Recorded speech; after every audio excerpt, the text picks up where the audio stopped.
On va revenir à présent sur un événement qui a fait la une de l'actualité en France cette semaine. L'évacuation du plus grand squat de l'Hexagone. Cela s'est passé mercredi à Vitry-sur-Seine, en banlieue parisienne.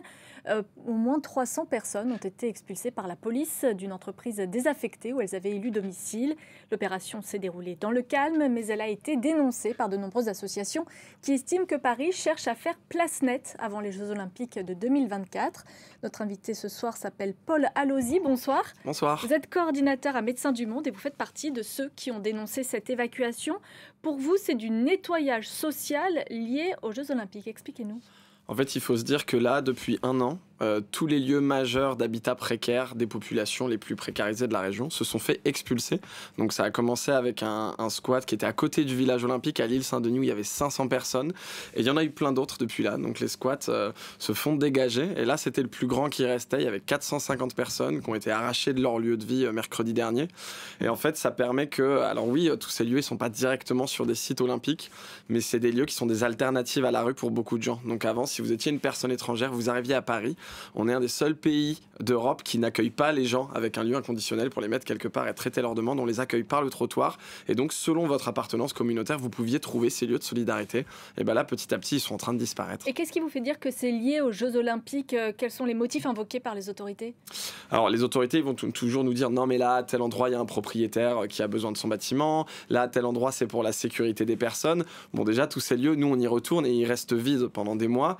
Ça a commencé par des lieux donc à côté du village olympique, au bord du canal Saint-Denis, qui est la promenade qui va aller de Paris jusqu'au Stade de France pour les touristes.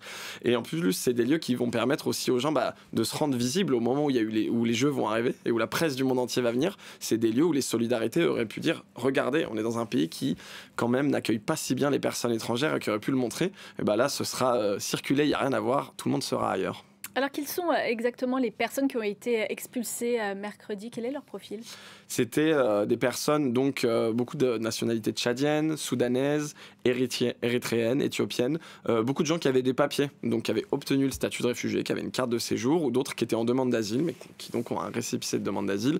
Il y a peut-être que 20%, 15% des habitants qui n'avaient pas de papier ou qui avaient été déboutés de leur demande. Et surtout, c'est des gens qui bossent, en fait. C'est des travailleurs pauvres, c'est quelqu'un qui fait le ménage à Disneyland Paris, beaucoup qui sont dans le bâtiment, ou alors qui sont en formation, des tonnes de livreurs Uber Eats, en fait, les gens qui vous livrent vos repas, c'est aussi beaucoup les habitants de ces squats. Et qu'est-ce qu'elles sont devenues depuis mercredi? Alors, on a obtenu quand même, sous la pression des assos et des élus locaux, il y a eu un gros travail fait notamment par Mathilde Panot, qui est la députée de Circo, quelques places. Donc, il y a des familles qui vont être dans des CHU, des centres d'hébergement d'urgence, et quelques personnes avec des papiers qui en ont. Mais pour la plupart, il y a au moins 200, 250 personnes qui se sont retrouvées à la rue le soir même, et d'autres qui sont envoyées dans d'autres régions, donc loin de Paris, loin des yeux, loin des Jeux, dans les fameux SAS régionaux. Ces SAS régionaux, justement, ils sont censés accueillir des migrants depuis 2023 et ainsi désengorger l'Île-de-France. Ce n'est pas une bonne solution selon vous?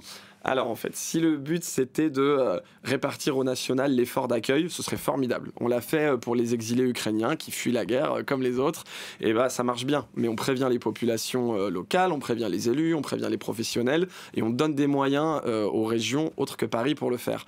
Et là en fait, ça se passe pas comme ça. C'est ça, c'est un système temporaire. Les gens ils sont pour 3 semaines, et après 3 semaines, il y en a à peu près 40% qui obtiennent une place dans la région.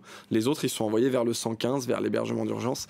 Et en fait, c'est juste des sans-abri qu'on prend dans la ville hôte des Jeux et qu'on envoie ailleurs. Et moi, je reçois des textos et des images de collègues dans d'autres villes comme à Angers qui me disent tiens, regarde, on commence à avoir des campements. Maintenant, il y a 15 tentes qui ont fleuri ici. Il n'y avait pas ça avant et c'est des gens qui sont passés par Paris.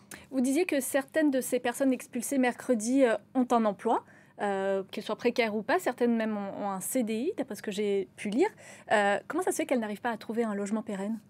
Parce qu'on est dans une ambiance où quand vous êtes quelqu'un d'étranger, même si vous avez les papiers, un de nos patients il me montrait sur sa fiche de son contrat, il y avait bien écrit il est payé 2200 € brut par mois, il a un boulot stable en CDI, mais il est éthiopien. Donc quand il postule pour un logement en Île-de-France, on l'accepte jamais.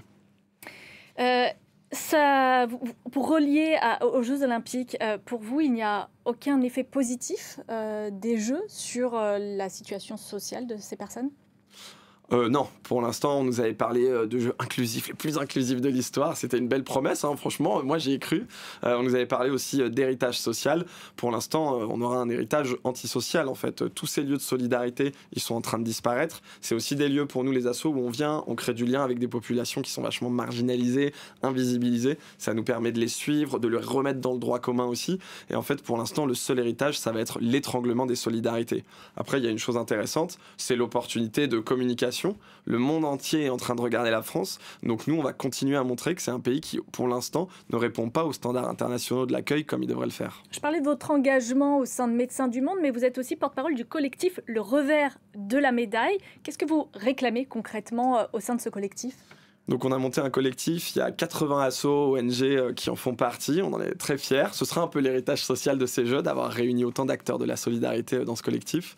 Ce qu'on demande en fait c'est simple, nous on aimerait bien qu'il y ait personne à la rue pendant les jeux, et on se dit que pour profiter de la fête, il faudrait que les personnes à la rue soient mises à l'abri avec des solutions dignes, pérennes et inconditionnelles. Et donc pour ça il faudrait 20 000 places d'hébergement dans toute la France, dont 7 000 en Ile-de-France, et il faut une base de premier accueil. Il faut un lieu de premier accueil, tous nos voisins font ça, la Belgique, l'Allemagne, l'Espagne, tout le monde, une base de premier accueil dans laquelle les gens peuvent venir et on fait les soins, on fait l'accès aux droits et on traite leurs demandes. Le message est clair, le message est passé. Paul Aulozzi, merci beaucoup d'avoir été notre invité ce soir dans l'Essentiel Week-end.